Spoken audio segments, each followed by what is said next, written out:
サムライチャンネル。窃盗団へようこそ。リーダーのサムライチャンネルです。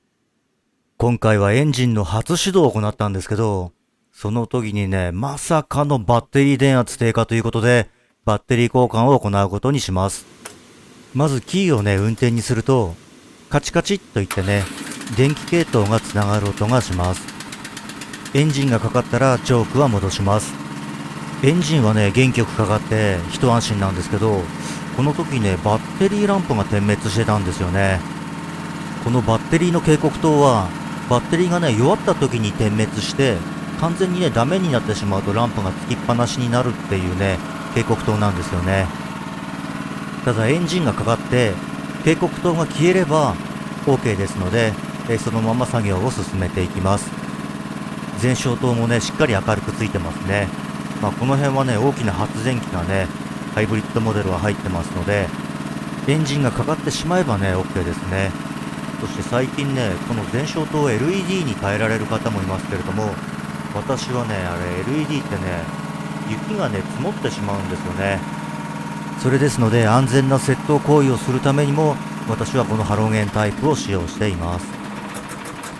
そして一旦ね、エンジンを停止して、やっぱりさっきのね、バッテリーランプの点滅がね、気になるので、もう一度ね、エンジンをスタートさせていきます。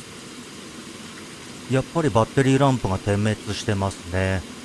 やっぱりバッテリーがね、少し弱り出しているのかもしれませんね。これね、その弱り出すと点滅して、本当にね、もうダメになってしまうと、つきっぱなしになるということなので、ただセルモーターはね、原曲回ってますんでね。エンジンがかかってしまえば問題はないんですけど、充電したばかりのね、バッテリーで点滅してるということなので、今年でね、4シーズン目ということもありますんで、一旦ね、バッテリーを下ろして、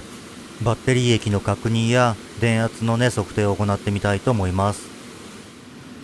実は今積んでるこのバッテリーなんですけど、2018年のね、12月に交換して、実はね、一度も下ろしてないんですよね。このハイブリッドモデルのね、デメリットの一つなんですけど、バッテリーをね、除雪機から下ろさないと、バッテリー液のね、確認ができないんですよ。手前はね、このように見えるんですけど、奥の方はね、バッテリー液の量がね、見えないんですよね。ただこれは、12V のバッテリーを2つ直列につないで 24V にしたというね、お財布に優しいメリットが勝るところなので、しょうがないかなというふうに思います。それではバッテリー端子を外していきます。最初にね、マイナスの端子から外していきます。説明書ではね、この端子を外したら、付属のチューブをね、はめろっていうふうに書いてあるんですけど、このようにね、端子カバーをくるっと回すと、ショートする可能性がね、低くなりますので、私はこの方法を使っています。そして続いてね、バッテリーを固定している金具を外していきます。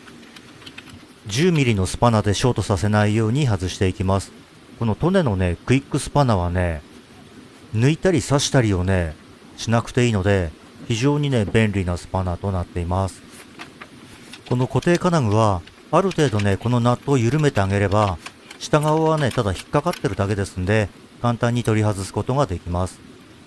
錆もなくてね、非常に綺麗な状態ですね。それではバッテリーを下ろしていきます。バッテリーってね、見た目の割には結構重いんですよね。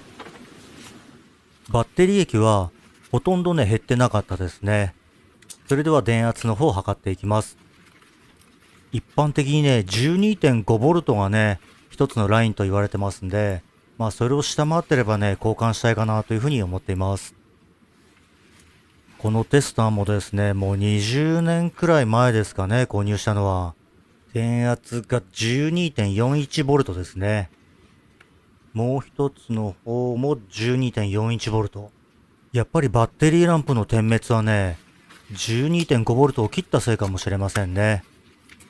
これからまだまだ寒くなっていって、バッテリー上がりのね、可能性も高くなるので、3年使ってることと 12.4V ということでね、今回は交換しようと思います。今使っているバッテリーの規格は 34B17R というタイプをね、使ってるんですけど、この企画のものをね、いつもの Amazon で調べていきたいと思います。2つ買わないといけないので、まあ安ければね、安いほどいいんですけど、信頼性もね、やっぱり大事ですよね。雪が積もって、さて使おうっていう時に、バッテリーが上がってて動きませんっていうんじゃね、その後の除雪は全て人力でやらなければならなくなってしまうので、もう仕事に行く前にね、疲れてしまうんですよね。特にこのね、ハイブリッド除雪機は 24V なんで、バッテリーが上がってね、車とブースターケーブルでつないでっていうようなね、ちょっと電圧が違うのでね、できないっていうこともあるので、信頼性のおけるバッテリーに早めに交換した方がいいかなというふうに思っています。そして今ね、Amazon で検索してるんですけど、なんとこの規格のバッテリーがね、6000円もするんですよね。1つ6000円ってことは、2個で1万2000円ですよ。まあ 24V バッテリーを買うより安いとはいえね、2個で1万2000円はね、ちょっと痛いですよね。それでその上に表示されてるね、B19 だったらね、3800円ぐらいで買えるんですよね。説明書にはね、28B17R とね、記載されてるんですけど、この 40B19R がつくかどうか調べていきたいと思います。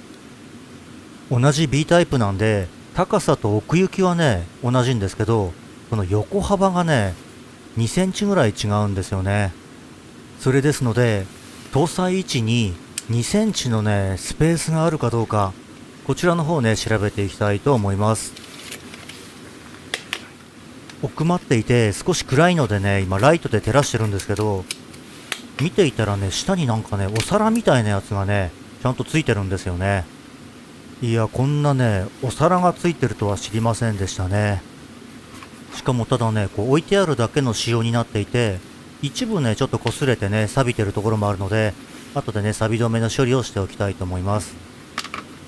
このトレイにね、B19R が乗らなかったら、もう話にならなくなってしまうので、ちょっとね、寸法をね、測っていきます。寸法を測りましたらね、ちょうど19センチあるんですよね。まあ、自動車も作っているホンダなので、自動車の汎用品を使ってるっていう可能性もあるんですけど、これなら B19R もね、搭載できそうな感じですよね。そしてこれが B17R のバッテリーをトレイに乗せた状態ですね。こんなにね、隙間が空いてるんですよね。これを見たらね、もう間違いなくね、搭載可能だというのをね、感じましたね。金額が安くて、性能のいいバッテリーがついたらね、それに越したことはないですよね。まあ普通はね、小さいバッテリーの方が価格は安いかなというふうに思うんですけど、流通量の多いバッテリーの方がコストダウンできるんですかね。以前 CB750F っていうね、バイクに乗ってたんですけど、その時ね、バッテリーを交換してもらったらね、1万円超えてたような感じがしましたね。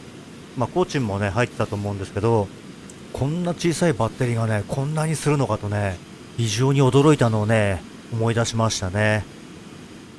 以前車のね、バッテリーを変えた時の外箱がね、ありましたので、これをね、ちょっと当ててみたいと思います。もうこれ当ててみるとね、間違いなくね、搭載可能だというのがね、分かりましたので、バッテリーの手配の方をしていきたいと思います。今回は途中になってしまって大変申し訳ないんですが、この続きは次回のお楽しみということでよろしくお願いします。それでは最後までご視聴いただきありがとうございました。アドバイスや感想等ありましたらコメント欄でよろしくお願いします。ありがとうございました。